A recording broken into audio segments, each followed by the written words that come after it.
আজকে মা রান্না করেছিল মিষ্টি কুমড়োর পাতায় রুই পাতুরি। প্রায় 10 দিন হলো আমাদের এখানে খুব বৃষ্টি। এই বৃষ্টির ছাপ বাজারেও খুব স্পষ্ট। সকালে বাজারে গিয়েও কোনো ঠিকঠাক সবজি পাওয়া যাচ্ছে না। তাই বাজার থেকে একটু রুই মাছ নিয়ে এলাম।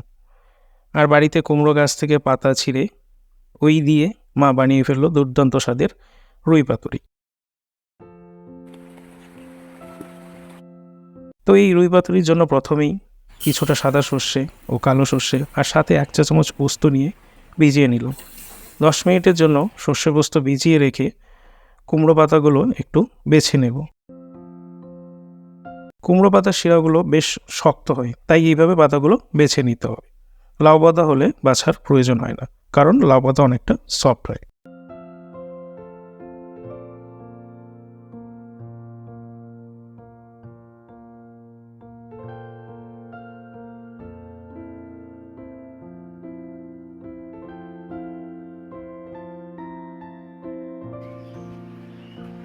এরপর কুমড়ো পাতাগুলো ভালোভাবে ধুয়ে নেব।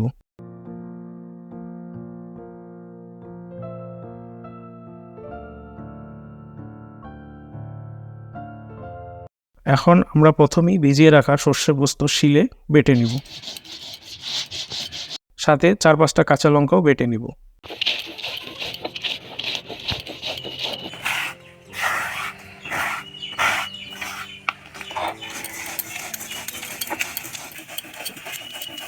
এই বাটাতেই স্বাদমতো লবণ দিয়ে দেব।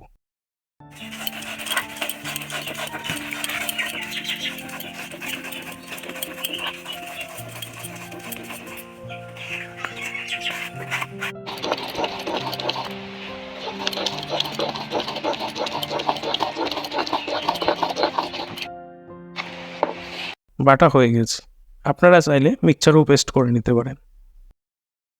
পাতুরির জন্য আমরা এখানে 5 পিস রুই মাছ নিয়েছি। পাতুরিতে মাছটা কাঁচা ও ভাজা দুভাবেই ব্যবহার করা যায়। আমরা এখানে দুভাবেই ব্যবহার করেছি। ভাজার জন্য প্রথমেই 3 পিস মাছ নিয়ে লবণ ও হলুদ মেখে নেব।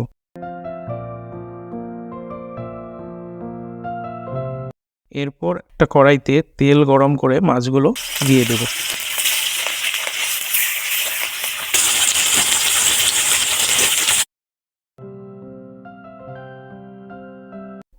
মাছগুলো আমরা খুব বেশি ভাজবো না, উল্টে পাল্টে 1.5 থেকে 2 মিনিট ভাজলেই যথেষ্ট।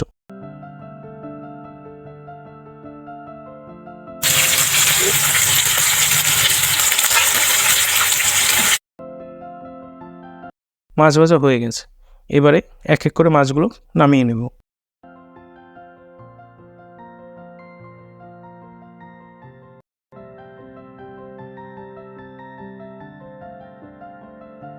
মাছ এভাবে হালকা ভাজলেই পাতুরিতে মাছটা অনেক নরম হয় খেতে। এরপর একটা থালাতে বেটে রাখা সর্ষে পোস্ত নিয়ে 1/2 চা চামচ হলুদ, 1/2 চা চামচ লঙ্কার গুঁড়া ও 2 চা চামচের মতো সর্ষের তেল দিয়ে পাতুরির মশলাটা তৈরি করে নেব।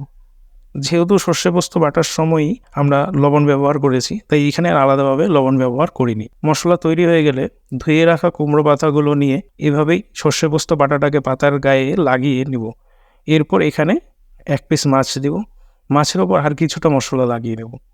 এবারে কিছুটা কাঁচা সর্ষের তেল ও 2 পিস কাঁচা লঙ্কা দিয়ে পাতা মুড়িয়ে নেব। পাতা ঠিক এভাবে মুড়িয়ে নেব। আপনারা চাইলে সুতো দিয়ে বেঁধেও নিতে পারেন। বাকি মাছগুলোকেও ঠিক একইভাবে পাতায় মুড়িয়ে নিয়ে রেডি করে নেব। আমরা এখানে পাতুরির জন্য প্রত্যেকটাতে 2টো করে পাতা ব্যবহার করেছি। আপনারা যদি মিডিয়াম আঁচে গ্যাসে রান্না করেন তবে একটা পাতা ব্যবহার করলেও চলবে।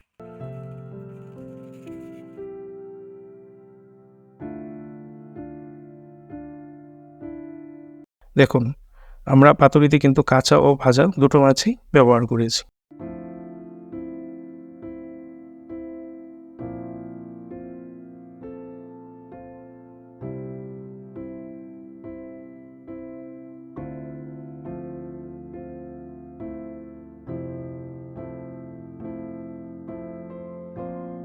এবারে আমরা মাছ ভাজার কড়াইতেই আর কিছুটা তেল দিয়ে পাতুরিগুলো একে একে কড়াইতে দিয়ে দেব। 3 মিনিটের জন্য ঢেকে দেব। ঢাকনা সরিয়ে একটা করে পাতুরি খুব সাবধানে উল্টে দেব।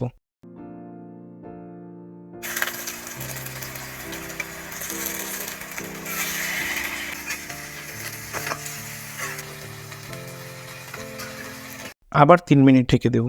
3 মিনিট পর ঢাকনা সরিয়ে আবার পাতুরিগুলো এক এক করে উল্টে দিই। দেখুন আমাদের পাতুরির ওপর কত সুন্দর কালার চলে এসেছে। দেখেই মনে হচ্ছে যে পাতুরি অলমোস্ট রেডি।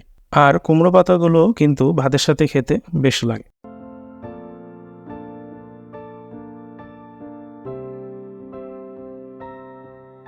আর 2 মিনিট মতো কড়াইতে এভাবেই ভেজে নেব। এরপর পাতুরি নামিয়ে নেব।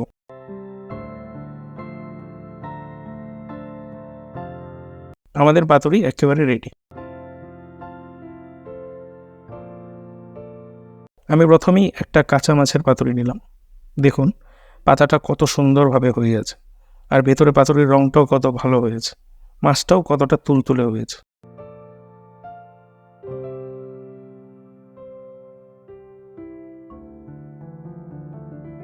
আর একটা ভাজা মাছের পাতুরি নিয়ে নেব। এখানেও দেখুন মাছটা কত সফট হয়েছে আর পাতাগুলো কত সুন্দরভাবে হয়েছে। আপনারা কিন্তু সবাই কমেন্টে জানাবেন কেমন লাগলো মিষ্টি কুমড়ার পাতা দিয়ে রুই মাছের এই পাতুরি।